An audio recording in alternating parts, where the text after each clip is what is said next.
Alors, dans les approches contemporaines de la sécurité, le concept ne se limite plus à la dimension militaire. Il englobe désormais des aspects politiques, économiques et sociaux. La stabilité et le développement sont aujourd'hui considérés comme deux piliers fondamentaux pour garantir une sécurité durable. En effet, sans stabilité, aucun développement ne peut être consolidé et sans développement, la stabilité demeure fragile. Et les détails, ou bien on vient de suivre les détails de ce reportage tout à l'heure. Nous avons le plaisir d'accueillir dans le studio Monsieur l'ambassadeur Medhat El-Meligui. Vous êtes ancien ministre adjoint des Affaires étrangères. Bonsoir. Bonsoir à vous. Alors voilà, on va aborder la sécurité nationale et le développement. Et on commence avec quelle dimension est aujourd'hui plus décisive, politique, économique ou sociale? Premièrement, je veux ajouter sur ce que vous venez de dire un point très efficace, c'est le voisinage. Que c'est un point très important et d'ailleurs c'est le point sur lequel l'Égypte se base toujours. Que l'Égypte pense que la sécurité nationale du territoire égyptien ne peut être intègre que dans la totalité de la région. Et c'est pour cela que l'Égypte accorde une importance impérative pour les voisins autour. Malheureusement, malgré tout ce qu'on vient de dire, que les pays de voisins, que ce soit à l'est, et je parle ici de la Palestine et aussi Israël, ou l'ouest, la Libye, le sud avec le Soudan, alors il y a trois régions qui sont vraiment très agitées et très tendues. Et d'ici vient toujours le problème de l'Égypte. C'est pas le problème de l'Égypte étroitement, comme vous venez de le dire. C'est pas limité seulement aux frontières officielles du pays, mais aussi le contexte dans lequel on vit. C'est que les voisins qui nous entourent.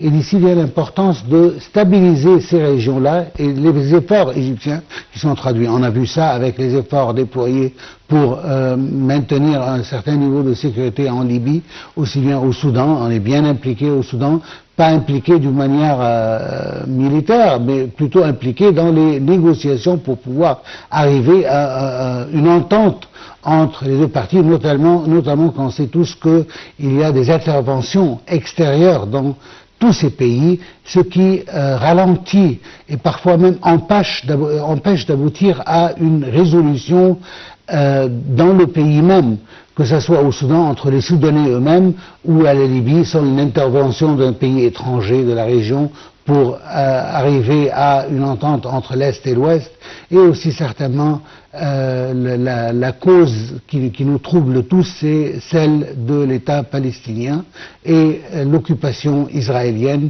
qui menace toute la région, pas seulement du côté africain, mais aussi du côté asiatique, avec des tensions dans tous les pays de la région à cause des agressions israéliennes, qui sont bien entendu, moi honnêtement, je dois dire ça d'une manière franche, que Israël, je pense que elle doit faire ce qu'elle est en train de faire, tout simplement parce qu'elle n'a trouvé aucune résistance de la communauté internationale, notamment des États-Unis, qui non seulement n'ont pas arrêté d'aider Israël, mais plutôt ils sont en train de subventionner Israël avec des quantités de munitions et d'armements, comme si elle est en train d'applaudir les efforts israéliens d'agresser ses voisins.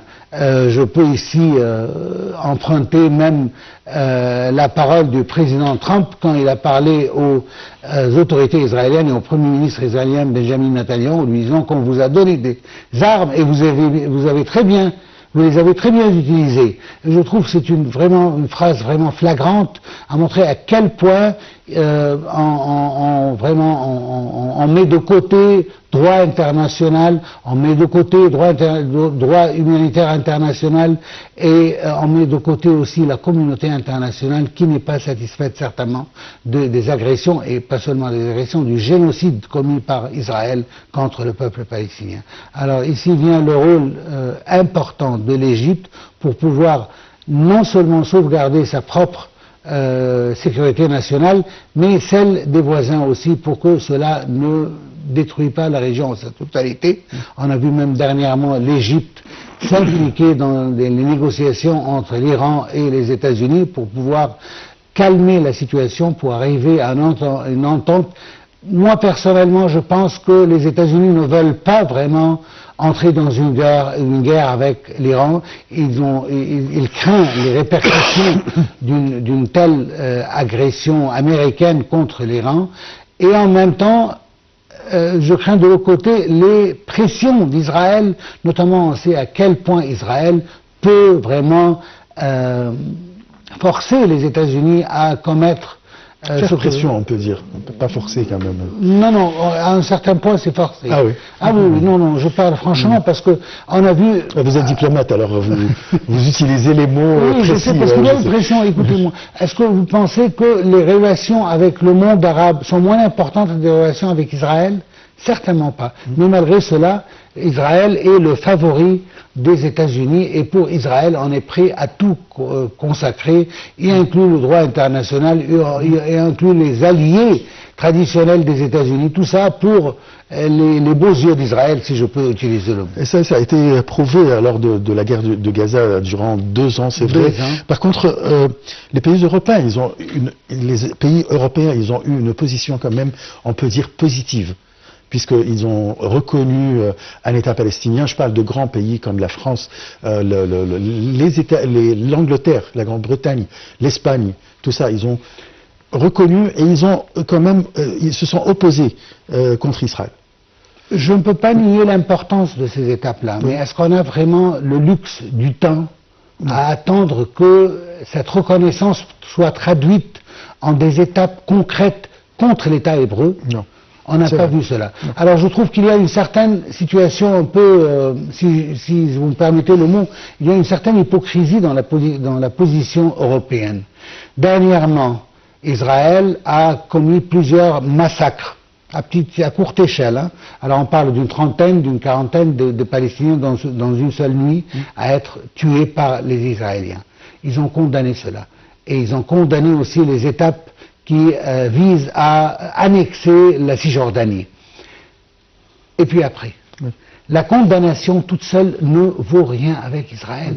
Alors, si l'Union européenne, si les pays européens pensent qu'avec cette condamnation, ils ont fait leur devoir, non, ils sont loin d'être là. Je veux dire qu'Israël ne comprend que la langue de la menace. Elle doit être menacée soit par des sanctions économiques, soit par des sanctions politiques et diplomatiques. Mais sans cela, les mots n'ont jamais aidé Israël. N'a-t-on pas... nous avons reçu, je pense, de la Cour internationale de justice, malgré que c'est une opinion qui n'est pas quand même forcée. Mais cette opinion de la Cour internationale de justice, que l'occupation israélienne est illégale et que cette occupation doit disparaître. Quelles sont les étapes prises par les États européens? En plus, un dernier point qui est très important. On est en train maintenant de rédiger le 20e paquet de sanctions contre la Russie. On n'a même pas commencé avec le premier contre Israël. Ça, c'est l'Europe. C'est l'Europe avec qui on pense qu'elle a une position plus positive. Oui, c'est vraiment plus positif. Si on compare ça avec la position américaine, certainement elle est plus avancée que la position américaine. Mais cela n'aboutit toujours à rien parce que sans des étapes concrètes de la part de l'Union européenne, de la part de la communauté internationale, Israël ne comprend que cette langue-là. Et même avec ça, je doute fort qu'Israël va se plier au droit international, tout simplement parce qu'elle a le support et le soutien des États-Unis qui lui suffit.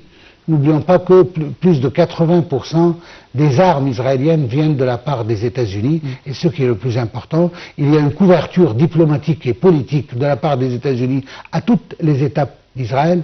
Je ne sais pas si vous avez entendu parler récemment des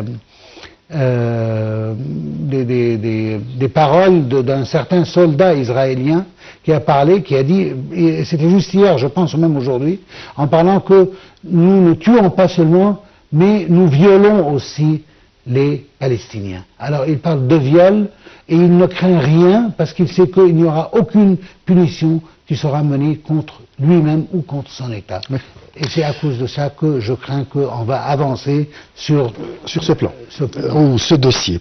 Alors, on parle surtout de la stabilité ou la sécurité dans notre pays, dans notre région, la stabilité, etc. Est-ce que le développement économique suffit-il à garantir une paix sociale déjà? Alors, en ce qui concerne la situation interne en Égypte, je pense que tout repose sur le peuple égyptien et sa capacité de mener la vie qu'il est en train de mener jusqu'à maintenant, parce que ça devient de plus en plus difficile pour les Égyptiens. Mais en même temps, je pense qu'il y a un pari sur ce peuple, le pari de la part du gouvernement, de la part même du président lui-même, qui a confiance dans le peuple égyptien, qui comprend exactement les problèmes économiques dont on passe. On veut moderniser et avancer notre pays, et c'est à cause de cela qu'on est en train de faire tout ce qu'on est en train de faire. Il y a un prix à payer, mais on est tous prêts à payer ce prix parce qu'on voit les résultats devant nos yeux. Voilà. On a vu, je pense, comment est-ce que le point de vue logistique, transport, route, tout cela, comment est-ce que les nouvelles zones économiques en Égypte, que ce soit au canal de Suez ou autre, comment cela est demandé même par des pays étrangers. Ils en veulent tous. La Chine, on a vu, la communauté européenne, bon, l'Union européenne. On n'a plus de temps. Alors c'est l'heure de terminer notre émission. Je vous remercie beaucoup, Monsieur l'ambassadeur Maître Atelbig. Je rappelle que vous êtes ancien ministre adjoint des Affaires étrangères. Je vous remercie beaucoup. Merci à vous. Alors c'est la fin de notre émission. On se donne un rendez-vous demain à la même heure. Très très bonne soirée. Au revoir.